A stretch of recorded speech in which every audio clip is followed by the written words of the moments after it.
Po të kthehemi një 20 vjet përpara, përgjithsisht ato që kanë pas punuar tek mirëmbajtja, pastrim gjelbrimi, që fshinin rrugët, përgjithsisht kanë qenë rom dhe egjiptian. Kur kushtet ekonomike fillonin të ndryshonin dhe, si thosh, u ngushtu pak rrethi dhe u shtrëngu pak rripi, dhe ishte një lloj krize për vendet e punës, filluan që të punonin të gjithë atje. Miq të Piskut, ju përshëndes, uroj që të jeni mirë. Sot kemi vendosur për të realizuar një bisedë thjesht, podcast siç e thon ato të jashtëmit, që është futur shumë edhe këtu në Shqipëri, me dy njerëz të talentuar, njerëz përkushtuar dhe pasionant që me shumë vështirësi që do të kishin hequr dorë në ato se si është realiteti jon fatkeqësisht i vlerësimeve dhe kontributit që mund t'japi shteti jon për ato se çka bëjnë njerëzit e përkushtuar dhe pasionant për në fushat e tyre, siç është Jenson Çela dhe Ganit Çekrezi. Jensoni është autor novelash grafike, ku ju sugjeroj që të qëndroni në këtë bashkëbisedim, se do të sjellim shumë gjëra të prekshme që kanë takuar njerëz nga afër, kanë marrë përjetimet e tyre dhe kanë realizuar këtë libër siç është Kulturë dhe histori nga Romët e Myzeqes. Bashkë me Ganiun dhe disa njerëz tjerë në këtë projekt kanë sjell shumë gjëra interesante nga ky komunitet që është një vlerë për Shqipërinë dhe këtë se çka kanë bërë këta të rinj është për të vlerësuar se edhe këto vendosin atë gjurmën e tyre, atë puzzle-in e vogël për të formsuar atë se çka është edhe ne karakterizon ne si shqiptar. Jenson, të falenderoj shumë për kohën. Faleminderit për ftesën Altine, shumë kënaqësi të jesh në këtë studio që unë e kam për herë të parë dhe shoh që ke punuar me goxha për kushtim dhe dashuri për ta ngritur. Të falenderoj shumë. Gjithashtu dhe Ganiu. Përshëndetje Altin, mirë se u gjellëm. Falenderoj shumë se realisht me ju është pak vështirë t'ju thuar se edhe pse nuk thoni jo asnjëherë, por duke ditë që jeni shumë përkushtuar me punën që bëni, që është edhe punë kreative dhe art, edhe në momentin që ju shkëput ju, atëherë i bie që ke bërë shumë dëm, nga ana ime, nga koha që ju marr. Do e nis fillimisht si autor me Jensonin, për sa përket kësaj iniciative, për të realizuar këtë libër dhe nëpërmjet Ganit që e ka sjellë domethënë në formën e zbërthimit të vizatime, domethënë gjithë ato histori që ti ke shkuar në terren prej disa kohësh dhe Gani e ka sjellë atë në mënyrë grafike ose vizatime. Ta nisim me ty një herë fillim, si ka nisur kjo iniciativë? Çfarë të bëri që ti ta ndërmarrësh një iniciativë tillë? Edhe njërë faleminderit shumë për ftesën dhe që ke krijuar një hapësirë bashkëbisedimi dhe diskutimi për tema që për të vërtetës nuk trajtohen shpesh në kanalet e komunikimit, mbi gjitha edhe në rrjetet sociale që duhet të jetë hapësirë dhe më i gjerë dhe më aksesueshme për të gjitha target grupet, për gjithë njerëzit, një hapësirë mendimi i lirë ku mund të shprehen për aktualitetin, por edhe për punë të pasionit siç e quajmë. Jam vërtet i kënaqur që kam mundësi të ndaj disa detaje me vlerë rreth punës së përbashkët dhe kësaj iniciative. Faktikisht do nis me disa të dhëna teknike për sa i përket realizimit të novelës grafike. Ka qenë pjesë e një projekti të realizuar nga organizata Voice of Roma in Albania, ose Zëri i Romëve në Shqipëri. Një organizatë e cila është shumë aktive në të gjithë territorin e Republikës së Shqipërisë, përveçanërisht me qendër në Fier dhe në Vlorë. Është një organizatë drejtuar nga zoti Fatos Koçi, i cili prej disa vitesh realizon projekte në fushën e kulturës, promovimit dhe dokumentimit të trashëgimisë kulturore jo materiale të pakicës ose komunitetit rom në Shqipëri. Përpos kësaj, projekti është mbështetur me fondet e Komitetit të Pakicave Kombëtare. Është një institucion. Pra edhe nga pakicat e tjera janë përfshirë për mbështetjen. Është një institucion shtetëror, e cila quhet Komiteti i Pakicave Kombëtare, përbëhet nga administrata dhe antar nga 9 pakicat në Shqipëri, përfshirë dhe pakica rome. Ka dhe pakicat të tjerë për hir dhe të problematikave, po të disa karakteristikave të përbashkëta sociokulturore, edhe pakica egjiptiane.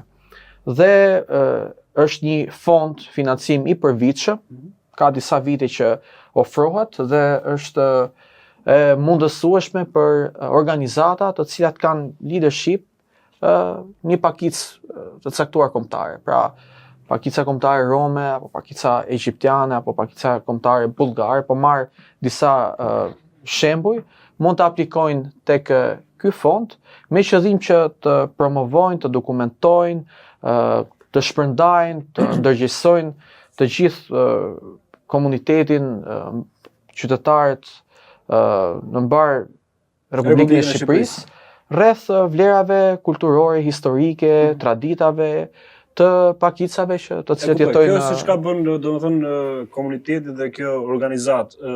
Pse ti vetë domethënë je përfshirë në këtë projekt domethënë? Po, unë faktikisht kam një punë, jam i punësuar, kam një punë me kohë të plot, por ndonjëherë nuk më lë pasioni që të rri qetë edhe të rri në atë cepin time dhe të merrem me punën time. Por kam një dëshirë shumë të madhe që të kontriboj në dokumentimin. Do ti përveç punës do të merresh me punë tjetër, por po, për te kësaj do të lësh edhe ganin pa punë që të mos bëj punët e tjera, të merrem me projektet tënde. Marr për sipër fajin që duhet ta ngarkoj ganin. Ta bëj bashkë kontributor të kësaj. Ky është projekti i dytë që ju keni marrë bashkë. Ky është bashkëpunimi i dytë që realizojmë me ganin, vjen pas një bashkëpunimi shumë të frytshëm dhe të suksesshëm, për citoj edhe titullin e novelës paragrafike që kemi realizuar, me shumë punë, me shumë mundim, por me shumë pasion. Titulli është Dobi me forcë nga stacioni i trenit dhe hedh dritë mbi ngjarje të cilat kanë ndodhur në Shqipëri këtu po themi një dekadë gjysmë përpara, por edhe në vende të tjera të Evropës dhe trajton historinë e një komuniteti nga pakica kombëtare rome, e cila është sulmuar në mesin e natës nga një grup i pa identifikueshëm personash, që mund të ishin edhe racist, mund të ishin edhe grup ekstremistësh të majt apo të djathtë që kanë ideologjitë e tyre politike dhe që nuk janë të hapur ndaj një shoqërie më të hapur. Dhe libri është botuar në vitin 2020-2021, mos gaboj Gano. Kemi realizuar mbi 800 ilustrime.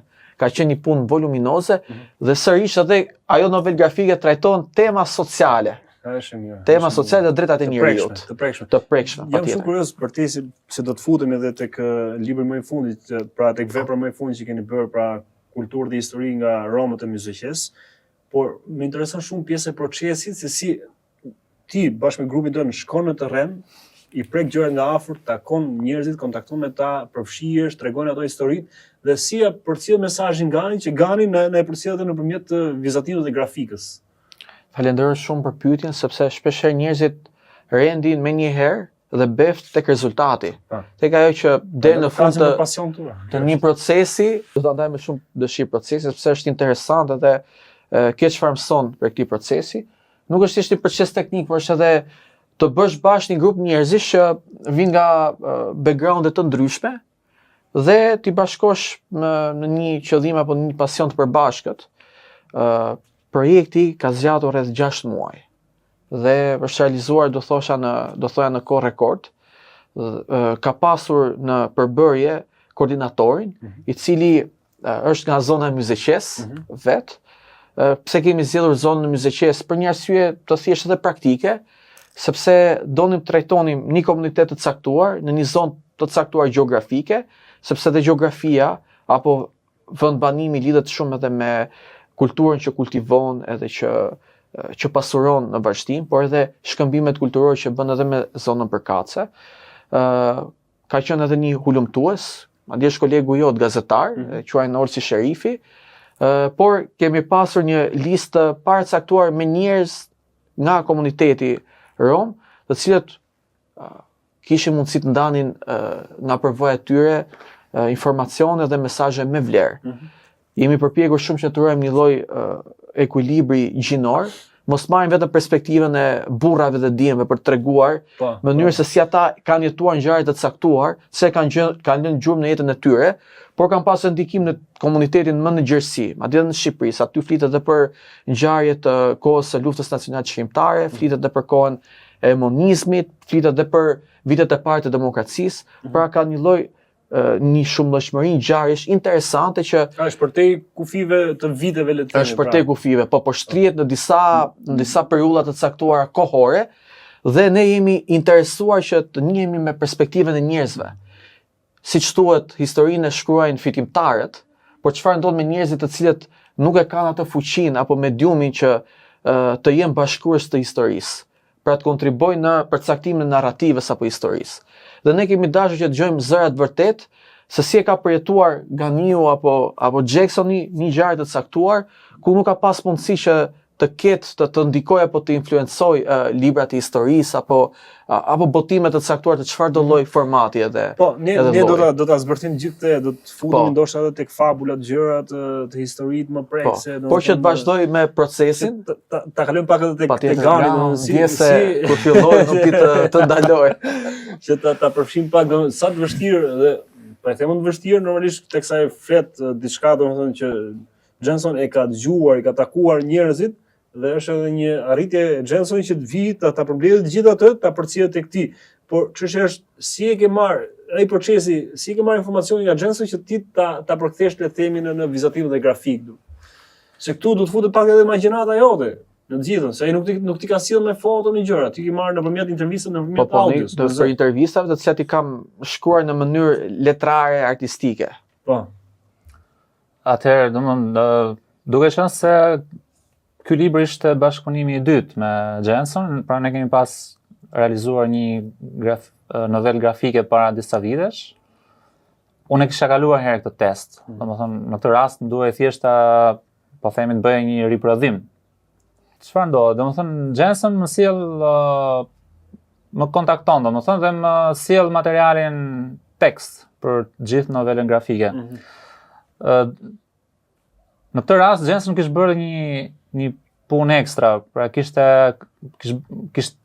tentuar të kompozonte të gjithë anën grafike se si do strukturohen vizatimet, edhe për shembull tek fillimi i tekstit, tek faqja e parë e tekstit, do të bëjmë një shpjegim të tillë, domethënë që një libër me i gjinisë në novelës grafike ka një linjë narrative, pra ka një shkrim mbi të cilin mbështetet. Kupton? Edhe Jenson përveç këtij shkrimit kishte tentuar që të më lehtësonte më punën duke thënë që në këtë sekuencë duhet një portret, në këtë sekuencë tjetër duhet një peizazh ose një plan i gjerë peizazhi ose një detaj dore. Po.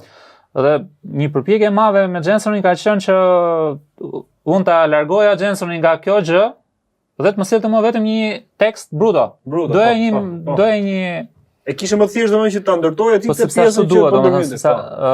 Është edhe stili domethënë përvoja e jote domethënë. Është një domosdoshmëri që të vi ilustruesit në këtë rast një material tekst, pra mos ketë një përfshirje të tillë. Kështu që mbasi se të kufizon ndoshta apo ka lidhje me kufizimin?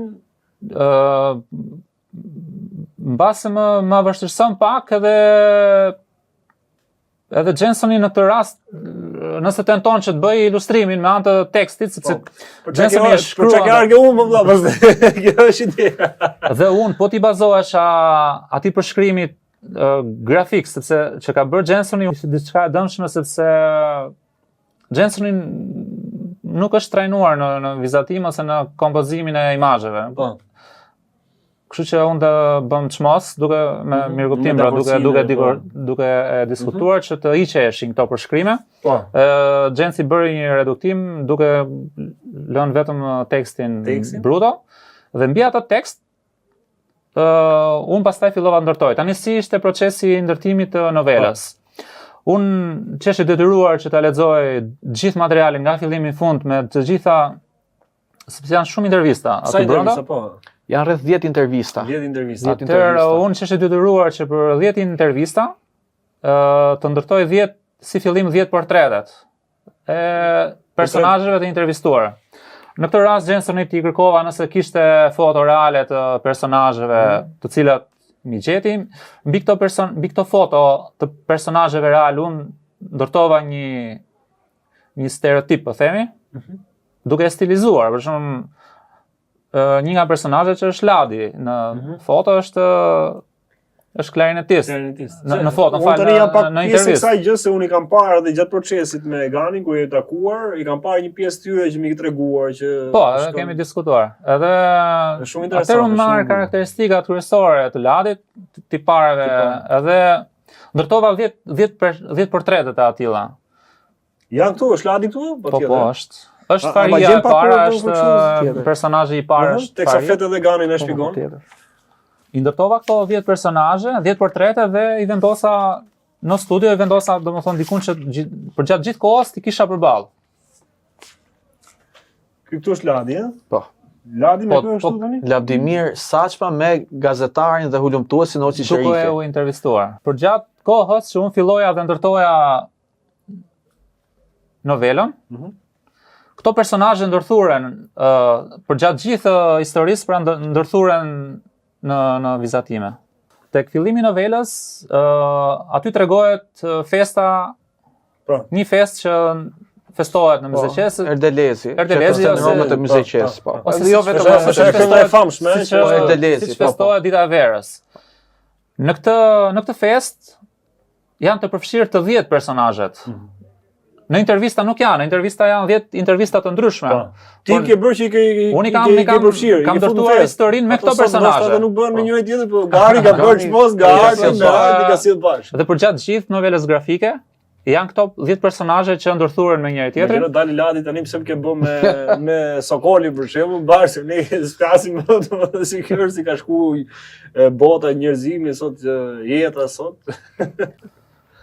Përveç këtyre ngjarjeve, siç është kjo festë pra që festohet, secili nga personazhet ka dhe një histori të jetës, po themi, I lloj profili i domethënë. lloj profili, dhe ato dhe ky profil është i trajtuar në novelën grafike. Të kalojmë pak tek pjesa e novelës. Çfarë tregon novela për të vazhduar dhe këtë siç ka tha Gani, domethënë fabula. Çfarë fabule ka prej 6 muajsh si shte që ke shkuar, ke takuar dhe çfarë sjell kjo? Çfarë fabule ka ky libër?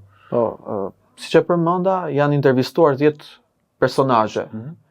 Po përveç personazheve janë përmendur edhe personazhe të cilët për shkak të kohës dhe moshës nuk janë më mes nesh, por që janë bërë pjesë. Po. Edhe Gani është përpjekur që ti sjellë, ti rijetësoj dhe ti përjetësoj këto personazhe. Dhe qëllimi kryesor është dokumentimi dhe promovimi i vlerave të trashëgimisë kulturore jo materiale të pakicës rome.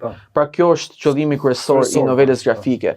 Në brendësi të saj ne kemi filluar të trajtojmë një nga festat më të njohura që festohet nga Romët në të gjithë Evropën, dhe që quhet Erdelezi ose Herdelezi. Ka një detaj shumë interesant që secili nga personazhet e ka përshkruar sipas përjetimeve të veta. Pra ka një narrativ të njëjtë, një përjetim magro po i quaj të njëjtë, sepse në fundit zona e Myzeqes e feston ngjashëm festën e Erdelezit. Çfarë kohë periudhë të vitit Jo, është? 6 maj. 6 maj. Po, shpeshherë ngatrohet me festën e Shëngjergjit, por Erdelezi ka disa tipare të tjera kulturore. Myzeqe apo? Jo, Erdelezi festohet edhe nga Romët në zonat të tjera të Shqipërisë, po themi të Tiranës, të Korçës, të Pogradecit, dhe kanë shoqërohet nga një ritual tjetër. Është kalimi i lumit me kuaj dhe që njerëzit e kalojnë në këmbë lumin. Kjo çfarë simbolizon ikjen e dimrit e largim, po ikjen e dimrit dhe ardhjen e pranverës dhe verës, klimën ngrohtë ku Romët, po flasim këtu po themi dekada më përpara, shekuj më përpara, kishin mundësi që të lëvizin dhe të mund të tregtonin produktet e punës së tyre artizanale, siç ishin shportat, aksesorët për nuse, për festa, për dasma etj. Dhe simbolizon edhe ikjen e një periudhe të vështirë, ku edhe nuk ishte, po themi, aktivitet agrikulturor që të mund të mbidhej edhe të prodhoheshin perime apo fruta, dhe kremtohet, po themi, ardhja e verës dhe gjithë begatitë e mundshme që vijnë nga kjo stinë. Kemi pyetur personazhet se sa e vjetër si fest, por madje edhe ata që ishin më në moshë nuk arrinin dot të ktheshin. Ktheshin deri tek stërgjyshi, tek kujtimet e stërgjysheve të tyre, pra tek gjërat që stërgjyshi i tregonin, por nuk Është se çfarë vlerë po sjell ti me këtë lloj projekti, ndoshta të tjerë që po ndërmarrin qoftë gjëra modeste siç është kjo, por edhe gjëra më të mëdha, por ka një vlerë shumë të madhe për shkak se ti po lë një gjurmë. Imagjino me këtë siç ka ke bërë ti, ke takuar njerëzit dhe ata nuk arrin dot të kthehen në kohë pas. Kjo Kthehen deri në një farë kohe, po. Është vlerë e shtuar e këtij komuniteti, por edhe komunitetit gjerë të Shqipërisë. Patjetër, sepse ka nuanca, ka një lloj ndërthurje edhe kulturore. Më thënë, ca rituali që bën për Shëngjergj bën edhe për Erdelez. Dhe ka simbolik shumë interesante. Gjenson, cila është arsyeja që ti e ke marrë këtë iniciativë? Çfarë të shtyu dhe pse pikërisht me novelë grafike? Ka pas disa faktorë që më kanë shtyr që të trajtoj këtë lloj zhanri, që është letërsi dhe art në të njëjtën kohë. E para buron nga një pasion i kahershëm për faktikisht Ganiu është profesionisti, po dhe unë kisha pak dorë kur isha fëmijë. Më pëlqente të vizatoja, të shpreha të botën time në ato zgaravina dhe viza. Përveç kësaj, më kanë pasur në dorë dikur ca fumeti ose libra me ilustrime, libra për fëmijë, të cilat i lexoja me shumë dëshirë dhe me shumë pasion, dhe kam arritur dhe të mësoj shumë prej tyre dhe të përvetsoj gjuhën italishte, se unë i lexoja në gjuhën italishte. Dhe gjithmonë kam pas një dëshirë, jo krejt fshehur, por hap ta zgjedhoja edhe në shtëpi që do vi dita që do ta bëj edhe unë një novelë grafike. Pavarësisht se unë deri tani kam bërë 3, kam bërë unë shpunim me artistët, kuptohet, me piktor, edhe mendoja që ky medium është shumë i përshtatshëm për çdo lloj grup moshe. A transmetohet, a e lexojnë dot njerëzit? Si kjo është, okay, mund ta kesh ti dëshirë, mund ta kesh pasion ose mund ta shohësh tek vete që të kënaqësh edhe ty si vepër bashkë edhe me Gamin edhe me të tjerë që ti bashkëpunon. Por a përcjell edhe mesazhin don lehtësisht edhe tek njerëzit që ti synon të shkosh? Unë gjithmonë kur dhuroj një kopje, tek novela e parë faktikisht ishte një format tjetër, mënyra e grantit të cilën pata përfituar, që do ta bën në formë biznesi, me qëllim që të kishte vazhdimsi puna ime dhe të mund të prodhoja më shumë novela grafike. Ndërsa 2 seritë e tjera ose 2 novelat e tjera i kam dhuruar përgjithsisht. Në fundit kanë qenë financime të cilat nuk kishin si qëllim të gjeneroja fitime të ardhur. Po unë kam një kusht kur dhuroj një novelë grafike. Dua që personi që e merr në dorë ta lexoj. Dhe unë e pyes mbas pak ditësh që ka një listë, domethënë ku t'ja jep. Faktikisht kam një memorie shumë të stërvitur dhe si pyeta, e lexove apo i bën një pyetje që ka lidhje brenda? Jo, do ishte shumë, unë jam i drejt për drejt. Pyes çfarë përshtypje ka bër novela grafike. Dhe shpeshherë përgjigjja që kam marrë është e kam lexuar shumë shpejt.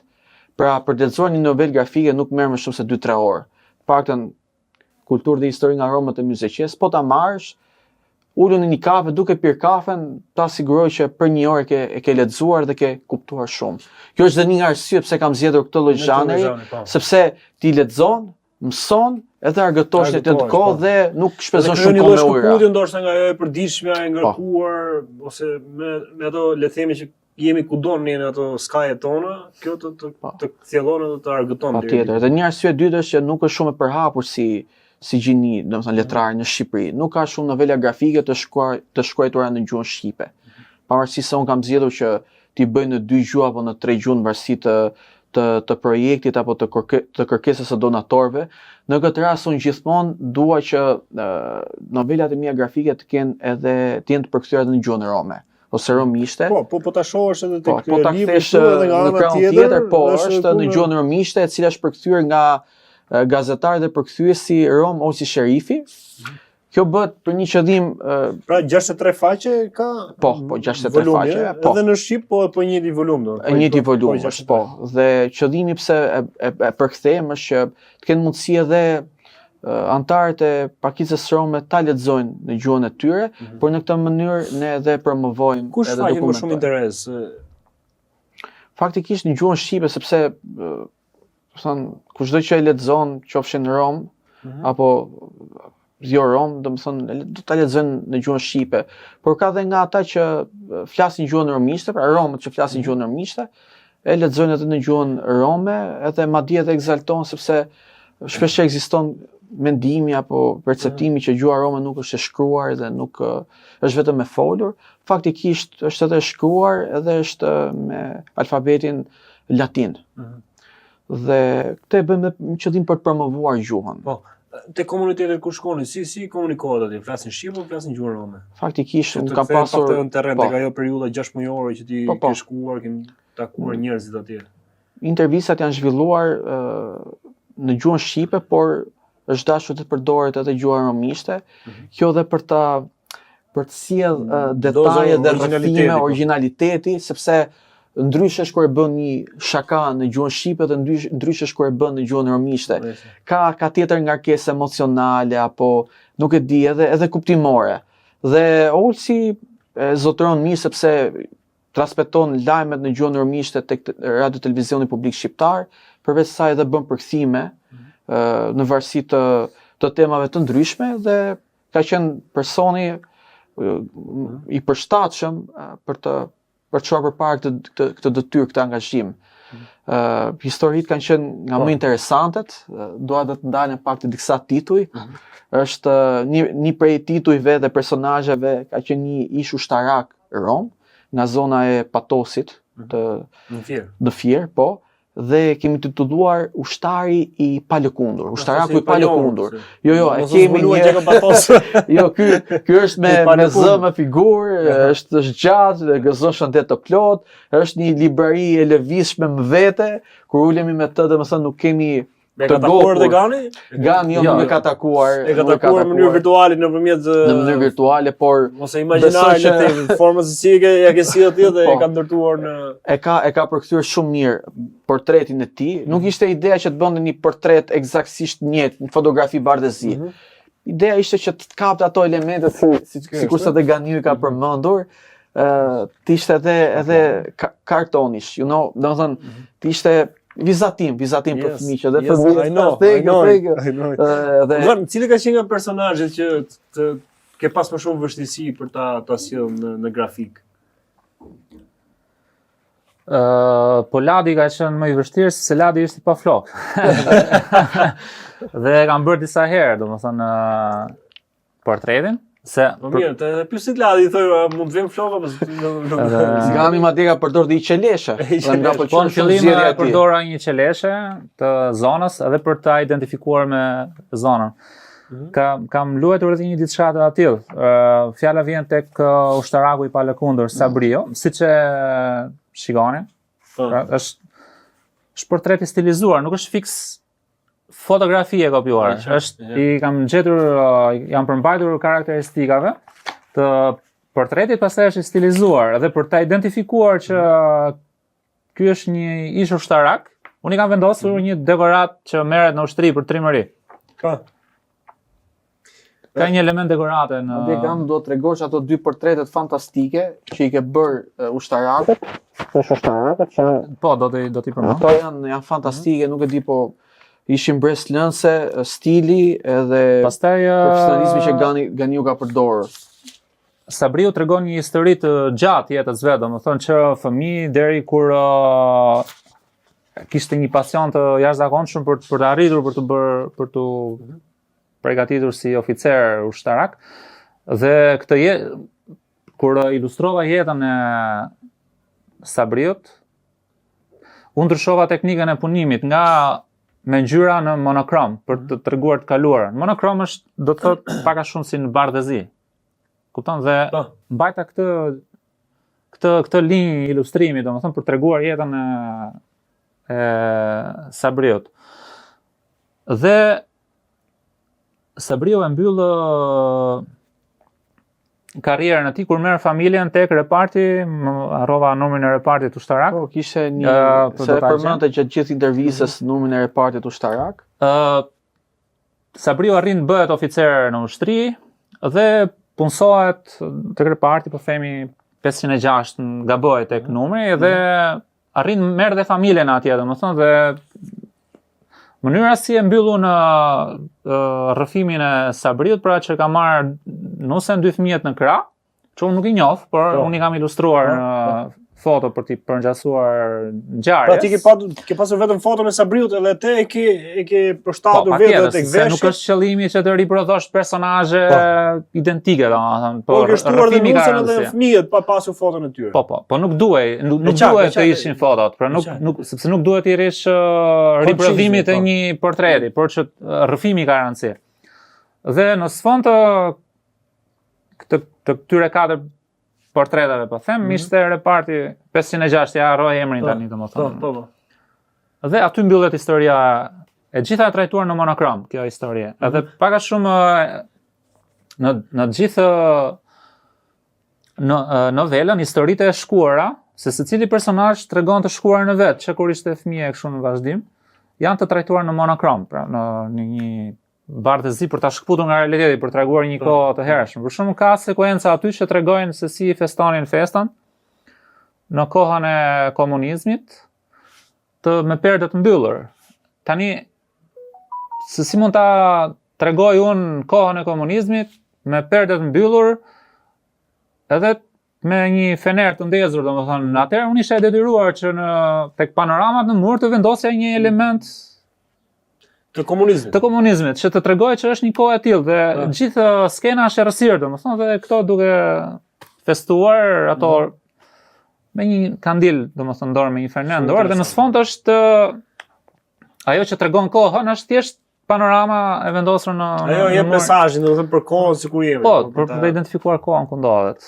Edhe gjëra të tilla, për shembull. Si ka qenë pjesa e takimit me njerëzit të Jensen? A ka qenë dashamirës, ka qenë optimist, e ka marrë me sportivitet për të përfshirë te ky projekt? Faktikisht po e filloj me intervistën e parë që zhvilluam, ishte me ish ushtarakun me Sabriun. Shprehu entuziazëm për të vërtetës, për faktin se një iniciativë e tillë nuk ishte bërë më herët.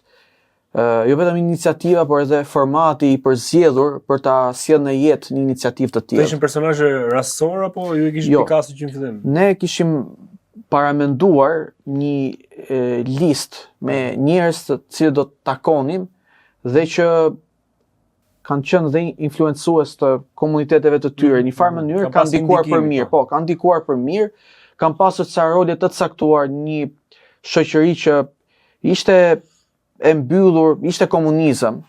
Pra, pavarësisht se njerëzit trajtoheshin të gjithë të barabartë në atë varfërinë e tyre, ekzistonin ende disa stereotipe ku ca sektor të caktuar ekonomik, pra pjesa e pastrimit, mirëmbajtjes apo fshirjes së rrugëve, qoftë në fshat, qoftë në qytet, mbuloi nga një segment i caktuar shoqërisë, përgjithsisht nga romët dhe egjiptianët.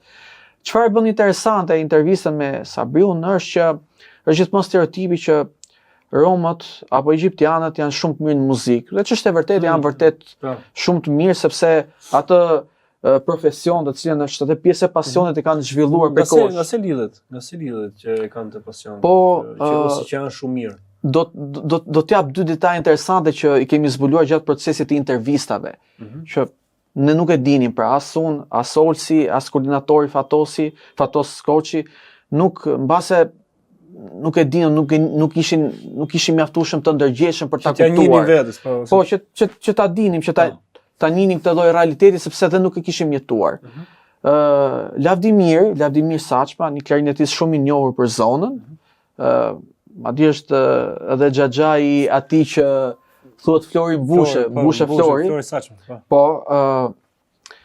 ai na rrefeu që në kohën e monizmit, që kur ishte fëmijë nisi, sepse vinte nga një familje muzikantësh, tregu muzikor i këtyre organizimit të dasmave, fejesave, nuk parapëlqehej nga pjesa tjetër e shoqërisë. Pra, i merrnin në punë, pra për të mbuluar këtë pjesën e egzimit, e hares familjare, por nuk është se preferoj si profesion nga pjesa tjetër e shoqërisë. Nuk konsideroj edhe si punë, një farë mënyrë, nuk është një punë që janë këto stereotipe që muzikantët nuk lodhen, është punë qefi etj. Dhe për këtë shkak, po se ti vetëm flet edhe ne pam shumë mirë se çfarë hoqje ti për të përdortuar gjithë skenën. Po nëse bëj një ndërhyrje në këtë sekuencë, sepse duke qenë se unë i kam prekur në ilustrime, në tekst i kam prekur, xhaxhai Ladit thot për arsye se profesioni i muzikantit ishte jo shumë i pëlqyer për kohën. Ne thot detyroheshim se kishin aq shumë kërkesa se bëshin dasma, kupton? Ti kishe ngel barra deri diku vetëm atyre, se gjithë pjesa tjetër e shoqërisë nuk pranohet. Bënim një listë toshte dhe fillonim të zgjidhnim se ku duhet shkonim. Të gjithë duan të bëjmë artistë. Ka shkuar vlerë. Po. Pra, duke qenë se kishin kaq shumë kërkesa për të mbuluar këtë sektorin thot arritëm pastaj që të bënim një listë dhe të zgjidhnim se tek cila dasëm duhet të shkojmë, kemi më shumë përfitime ose të cilat nuk duhet të shkojmë. Ose dhe ndanin, pra jepnin disa dasma, disa kërkesa grupeve të tjera të muzikantëve. Por kjo mbuloi përgjithsisht ky treg, mbuloi nga romët ose nga egjiptianët, edhe në atë kohë, edhe më mbrapa, po tani është përhapur se ekuilibruar më shumë tregu. Dhe unë nuk e dija këtë faktikisht dhe më bëri shumë përshtypje.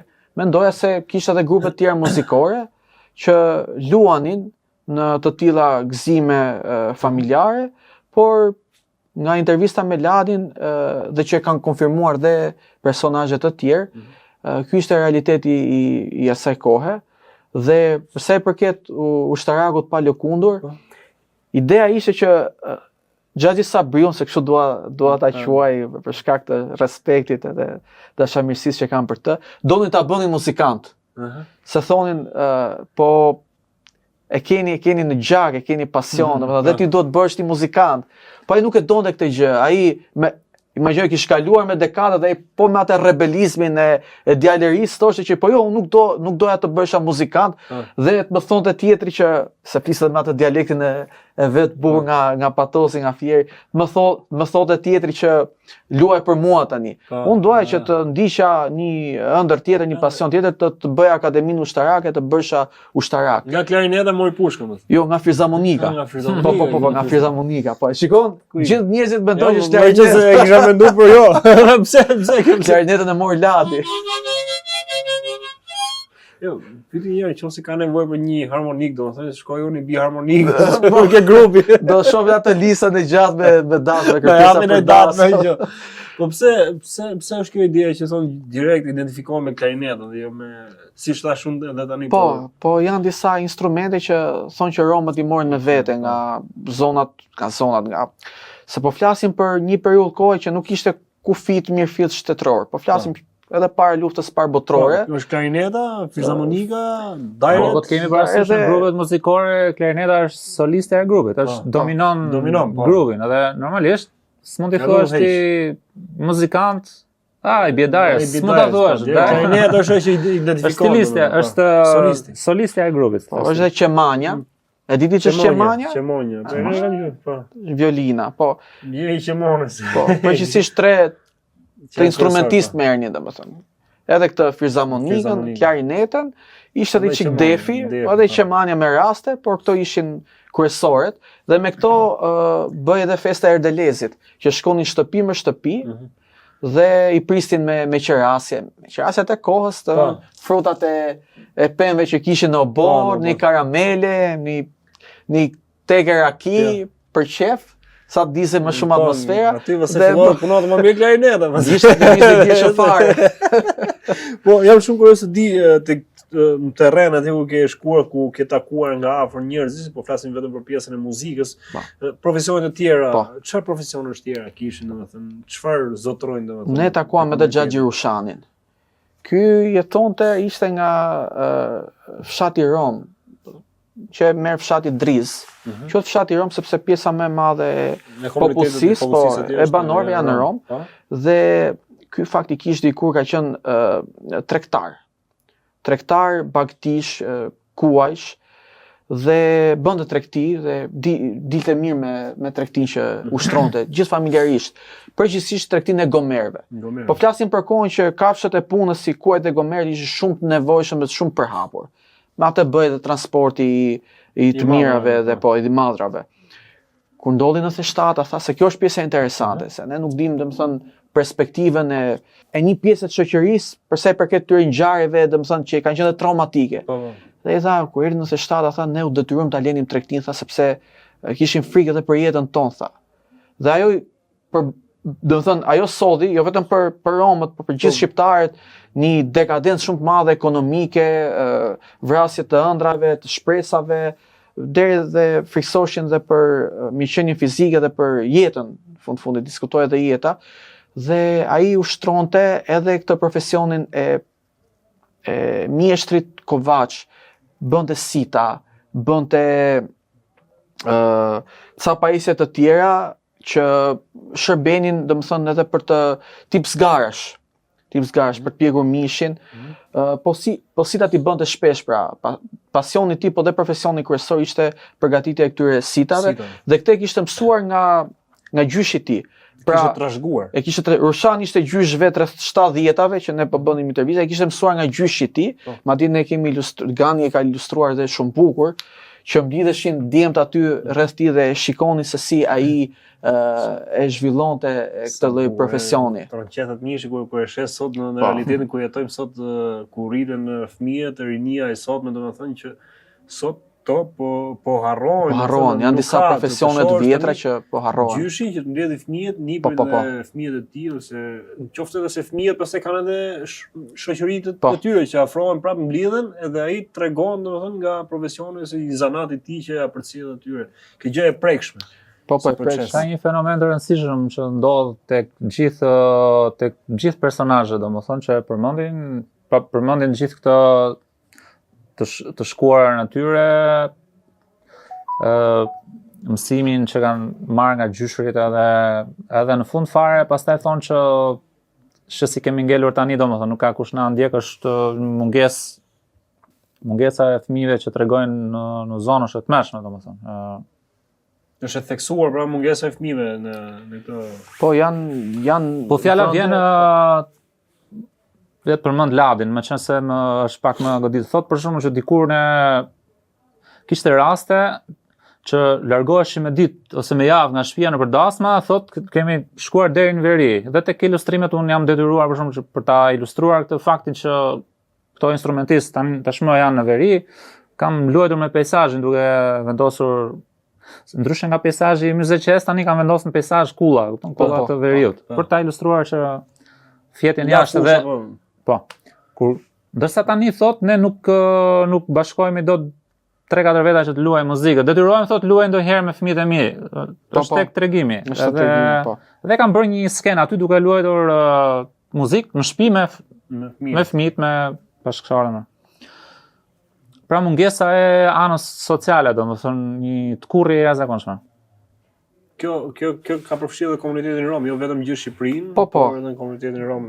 Edhe historia e edukatorës rome është prekës, është interesante për faktin se ajo bëri një lëvizje shumë guximshme për kohën.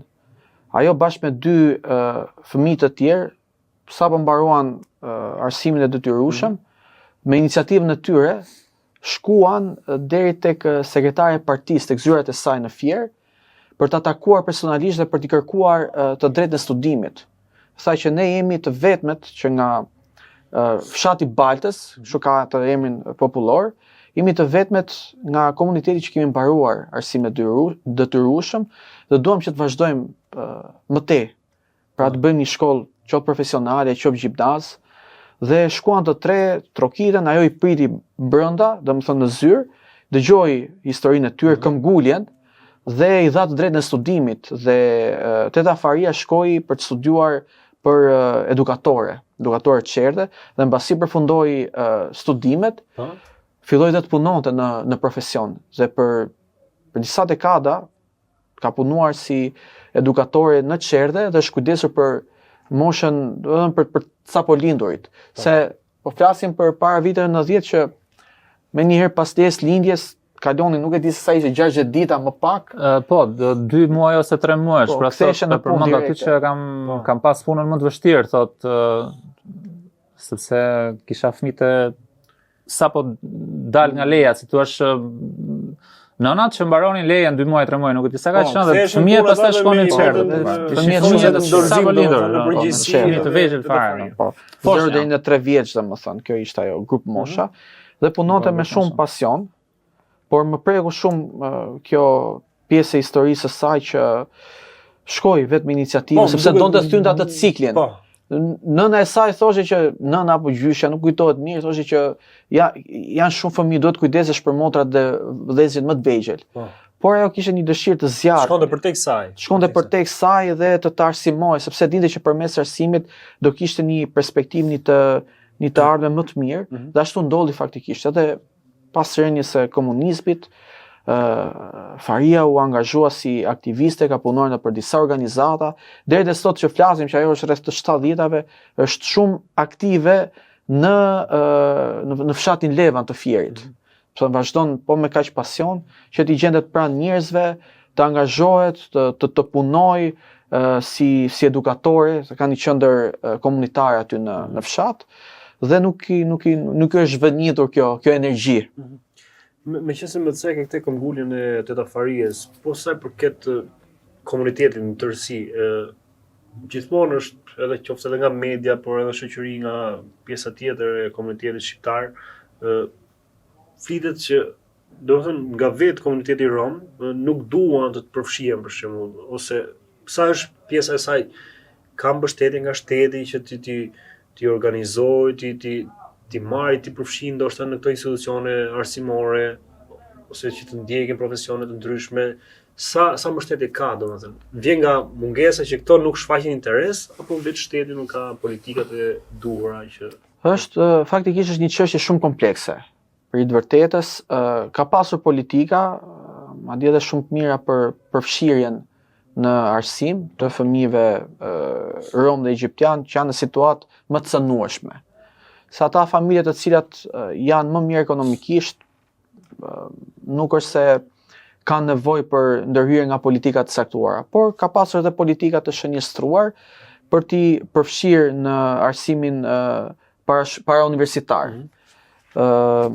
Problemi lidhet me faktorët edhe social, edhe ekonomik, që për disa familje, për një pjesë të komunitetit e bën edhe më të vështirë përfshirjen në shkolla.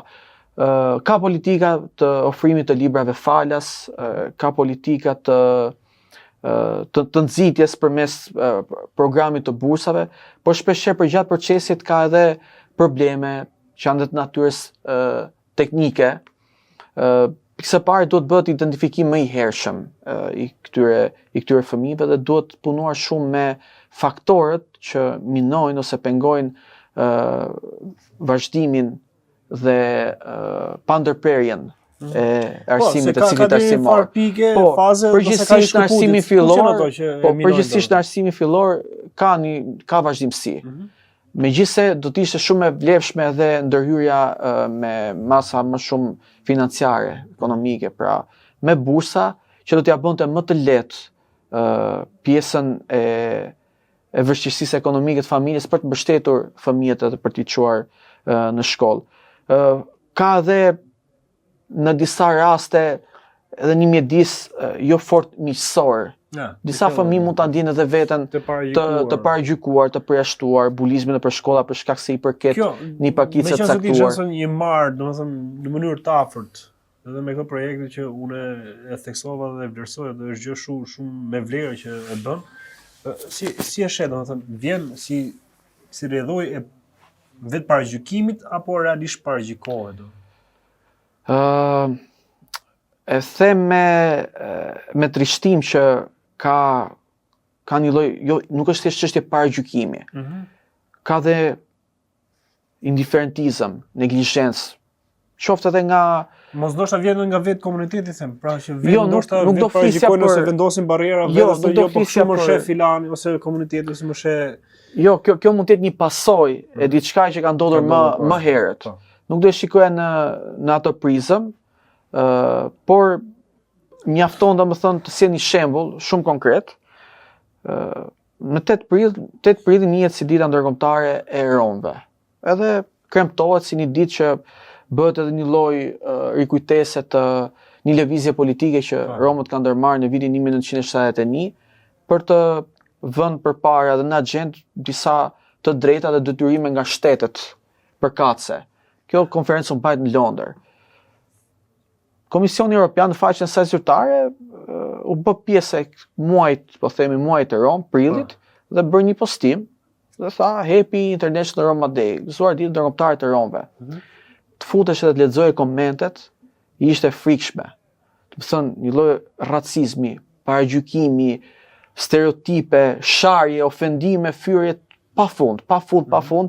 Dhe e bukur është që ti sheh që këto komente vijnë nga persona nga shtete të ndryshme të Evropës, jo vetëm nga një vendi të caktuar. Dhe aty kupton që klima e paragjykimit është ende nxehtë, është e ashpër dhe përpiqesh që të gjesh arsyet, po disa mund të kenë edhe përvoja personale, ku diun, mund të kenë pasur një problem konfliktual personal, ose mund të ketë ndodhur që një pickpocket diku në metron e Romës, mund të ketë qenë një Rom nga Romania, apo diun raste të tilla të shpërndara, por kjo nuk do të shërbejnë për të generalizuar, për të përgjithësuar një popull të tërë, rreth 12 milion Rom që janë në të gjithë Evropën, flasim vetëm për Evropën. Pastaj mos flasim për Romat e Shqipërisë që po themi është komuniteti më paqësor, më paqëdashës, më i urtë dhe më punëtor, dhe nuk e them vetëm sepse jam pjesë apo du të mbroj interesa të caktuara, por po ta shohësh gjithmonë janë parë, domethënë si qytetar të dorës së dytë dhe kanë bërë dhe punë vështira.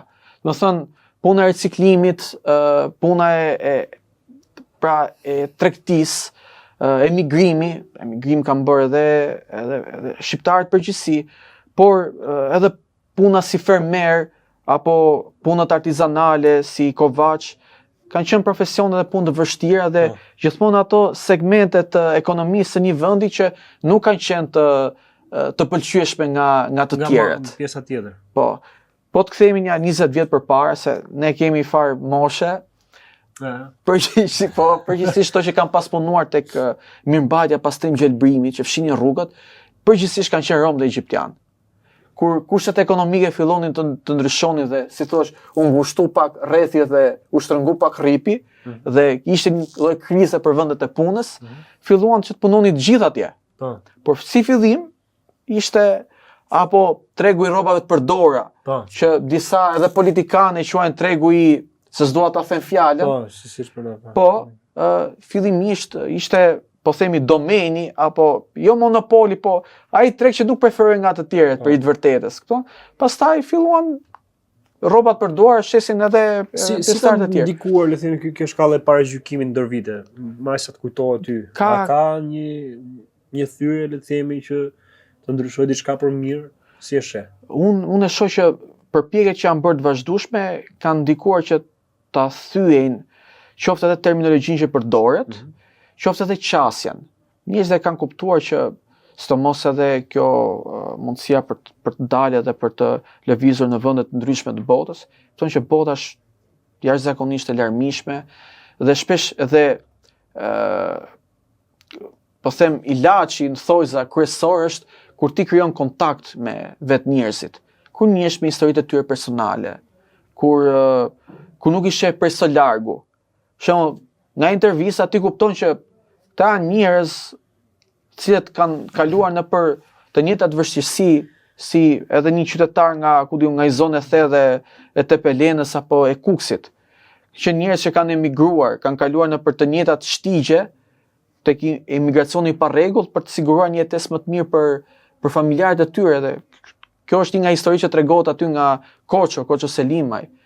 Ai ishte një zot teknik, edhe madje ishte përfshirë në një projekt bashkë me profesorin e tij, flas për kohën e komunizmit, për të bërë një eksperimentim për të rritur bagtit, por një racë bagtije delesh që do ishte do kishte rendiment më të lartë. Dhe kur ra sistemi, domethënë, ajo detyroi që të emigronte si gjithë tjerët të punonte bujqësinë në një vend tjetër, në Greqi, për të siguruar të ardhurar për familjen e tij, po tha edhe duhet dilja jashtë sepse kisha një vëlla më të vogël dhe nuk mund të jetonim të gjithë në atë shtëpi të vogël. Domethënë ka historira që na bën që të shohim gjërat ndryshe. Pak më lart ceke që thej që në gjithë Europën janë 12 milionë rom. Ku është shkalla më lart? Besoj se ke një lloj informacioni, sigurisht shkalla më lart e paragjykimit midis Shqipërisë dhe vendeve të tjera në Europë. Shqipëri faktikisht jemi një vend që kemi tolerancë jo vetëm fetare. Sa vesh ta thonë, nuk e di është kësaj si klishe kjo pjesë e kësaj, është vërtet kjo gjë se tolerancë tolerancë fetare, tolerancë midis njëri tjetrit, jemi mikpritës, jemi Po, kam përshtypjen se ja këtu ku po ulemi jemi nga tre besime ndryshme dhe po na shkon biseda shumë mirë. Po kuptohemi. Toleranca fetare tani meritat do t'i gjejmë diku tjetër. Jo, pa hyrë këtyre temave. Po nuk po i futem, po ta them për para kjo se ti ke qenë edhe më në kontakt me njerëzit, më nga afër me këtë se çka ke bërë me këtë projekt edhe në projekte të tjera. Pra, si është shkalla e paragjykimit? Krahasuar me Shqipëria me disa vende të tjera. Krahasuar me disa vende të tjera, po marr vendet e Evropës qendrore, do thoya që jemi mirë. Jemi mirë. E para punës ka disa vende të Evropës qendrore që kanë partitë ekstremit djathtë. Që mendojnë që vetëm populli jonë dhe asnjë tjetër. Ton të tjerët nuk ekzistojnë. Ndikon edhe politika thua? Ideologjitë politike të djathta me një program të qartë ksenofob, edhe përjashtues, ndikojnë, po marr rastin e Hungarisë. Hungaria ka një parti që quhet Jobbik, që her pas herë bëjnë parada raciste tek lagjet e romëve. Po dalin hapur me flamuj, me pankarta të veshur me veshje si tip paramilitari, domethënë para ushtarak, dhe fillojnë edhe këndojnë himne të frikshme, bëjnë thirrje për largoni juve, po na shkatroni ekonominë. Këta janë bërë, madje aty kanë ndodhur edhe krime të urrëties, janë vrarë familje natën. Kjo për të çuar një mesazh të qartë që nuk jeni të mirëpritur këtu. Ndërkohë ata romët hungarisë mund të kenë edhe 200 vjet që jetojnë aty, më shumë. Edhe ata dalin aty edhe në Shqipëri nuk besoj se ka nuk ka ndodhur dhe nuk jo.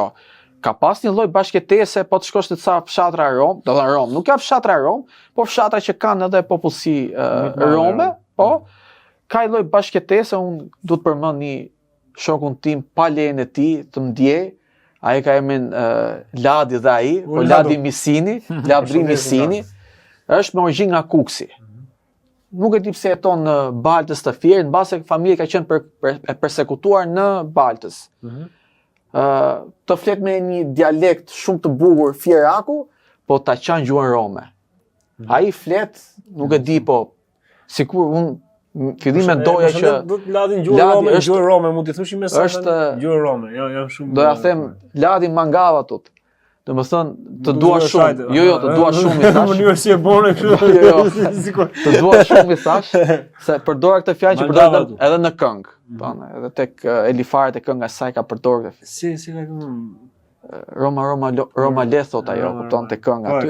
Me të ndjerin Astrid Qerimi, edhe ai ka qenë një artist shumë i madh. Artist i madh, po vërtet. Tani ka djalin që Eri Qerimi, po është djali i tij, po dua të them që kjo bashkëtesa që edhe atë kemi pas të mbase të impostuar pak nga sistemi, që aty do punoni të gjithë bashk, nuk ka rëndësi çfarë feje dhe çfarë.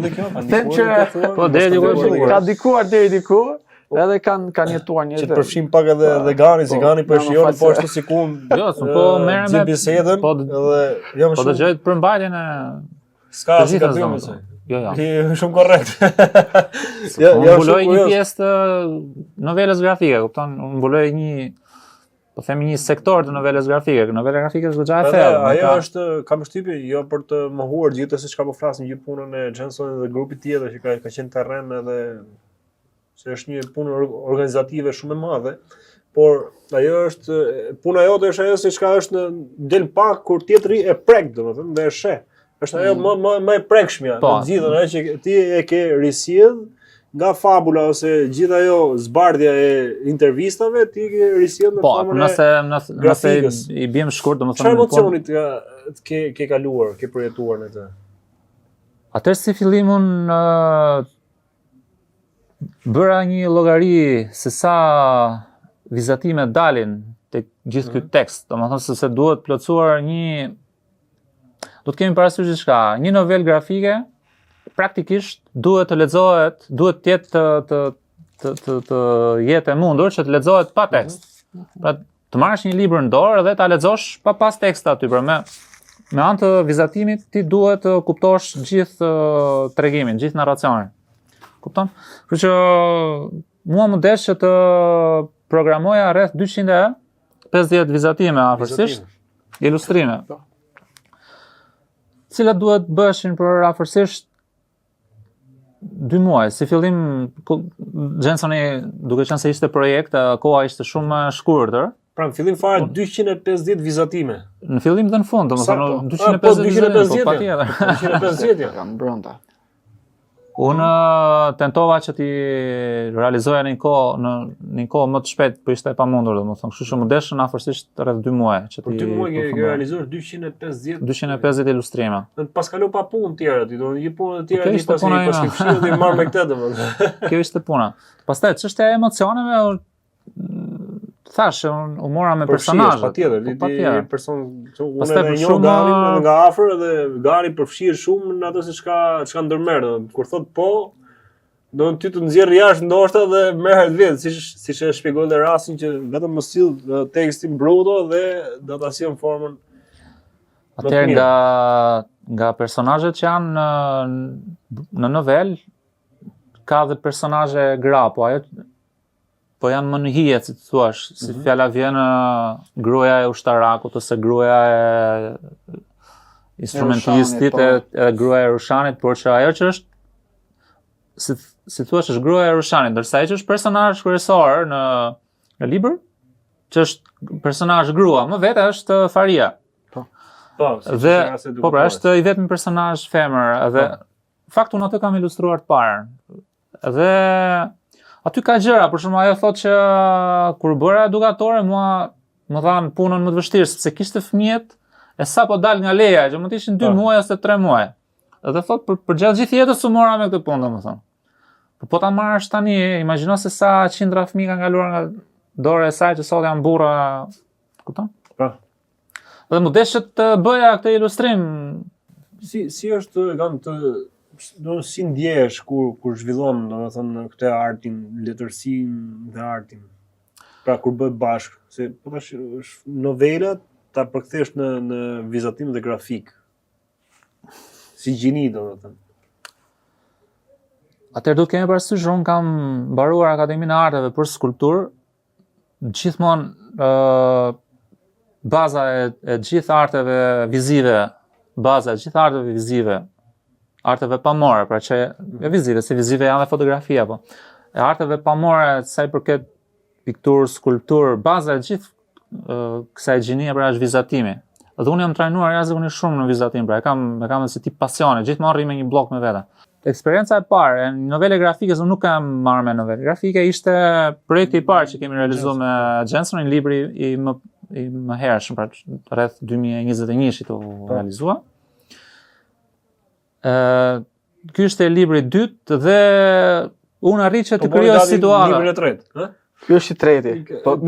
I treti jemi, po i dyti me Ganiu, do vi dhe i treti, është e sigurt. Pra unë arrit që të krijoj në vizatime, të krijoj situata, po themi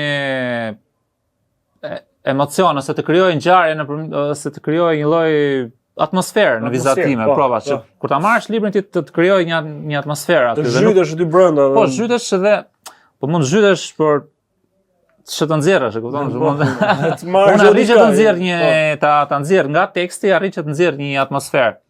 Sepse gjithë novela grafike është çfarë është lënë nëpërmjet vizatimit. Pra çfarë un kam arritë të lë aty, domethënë. Ajo është në rastin konkret tu për shembull, edhe pyetje edhe për ty edhe për Jensonin. Tu flet më shumë Jenson, flet vizatimi dhe grafika apo teksti këtu, domethënë dialogu që ndërtohet edhe nëpërmjet tekstit. Atë bëm një luftë me Jensonin, se Jensoni patjetër, se duhej. Se normalisht në art Jensoni kishte krijuar, kishte ndërtuar intervistat, kishte vendosur me shkrim edhe se si duhet të ishin vizatimet. Dhe ne bëm luftën e madhe që unë thoja më duhet vetëm teksti bruto. Më e madhe si kjo që po ndodh tani midis Amerikës dhe Iranit. Më e madhe, më kjo s'është asgjë, s'është. Ishte goxha luftë nxehtë, ishte luftë nxehtë. Trondite gjithë astiri kur uleshim me Ganiun dhe bisedonim. Dhe tek novela grafike vizatimi është i pari që godet pastaj. Dhe teksti vendoset si digjitur e vizatimit, pra një diçka që plotson vizatimin, ose nëse do thellohesh e lexon ngjarjen pra. Por a mund ta marrë dikush për shembull fabulën vetëm nëpërmjet peizazheve duke kaluar, pra vizative dhe grafikës, mund ta marrë dikush pa lexuar në dorë tekstin, librin dhe ta lexojë vetëm nëpërmjet imazheve. Pra pa lexuar tekstin fare, e merr mesazhin. po patjetër, po është qëllimi, nëse s'është bërë kjo nuk është arrit gjë, prandaj quhet novela grafike. Sa e bukur do ishte për shembull dikush që hapte dhe shef imazhin edhe për të konfirmuar le të them atë se çka ka lexuar në imazh, të lexoj tekstin. Unë mendoj që kam bërë diçka interesante, nuk është se është diskutuar kjo gjë me Po. Fjala vjen nuk është se ky libër ka hyrë në një komision dhe është bërë një vlerësim por unë mendoj që kam bërë diçka interesante, se i kam marrë 10 personazhe të ndryshme, i kam ndërtuar portrete dhe ngjarja e librit është ndërtuar me këto personazhe. Pra është një kronologji që fillon nga 250-a, ku personazhet janë të njëjtit, pra që ndërthuren. Më kupton, është atëherë për fjala vjen se siç e përmendëm edhe më herët, për festën që e Derlezit. Po. Që bëhet aty marrin pjesë 500 veta, brenda cilëve janë këto 10 personazhe, pra do të parë libri që të tregohet. Të lëmë edhe ca gjëra për librin. Libri është me një pagesë shumë modeste, 2 veta, i kafe, keni këtë librin dorë, mund ta shijoni nëpërmjet kafes tuaj, siç e thotë Jensen, brenda një orë, 2 orë, do të thonë, mund ta lexoni, pastaj ka edhe diçka merrni, kam përshtypjen që unë vetëm për pak momente që e kam tejkaluar 2-3 herë kështu në këtë formë, të jep një shije shumë mirë që ti ta kesh. Kryesisht edhe tani që është verë, për gjithë ju që e keni librin si aksesor, mund të keni një aksesor të tillë që ndoshta mund t'ju zgjojë ato shqisat e mira për të lexuar, ndoshta edhe libra të tjerë. Ky mund të jetë një ushqim i mirë gjithë ju për të kaluar ndoshta novela dhe romane më komplekse që të thellohen më shumë. Jam shumë kurioz të di, ndoshta edhe për mbyllje të kësaj bisede që unë nuk kënaqja shumë dhe ka qenë një nga ato bisedat me vlera që do transmetohet në kanalin Pisk. Jam shumë kurioz të di, a i ka shkuar në dorë atyre 10 personazheve ose një pjesë të njerëzve të komunitetit rom, çfarë përshtypjesh kanë marrë nga ky libër? Ti Altin njihesh për pyetjet çarmatuese, po nuk e dija që do më çarmatosje edhe mua. Kjo është sa për ta bërë dhe më friendly këtë, më miqësore intervistën. Ne kaluam gjithë tani se u kur futëm në këto. Se zakonisht njerëz ti që i bën këto, po dhe unë dua që të bëhem edhe unë pjesë.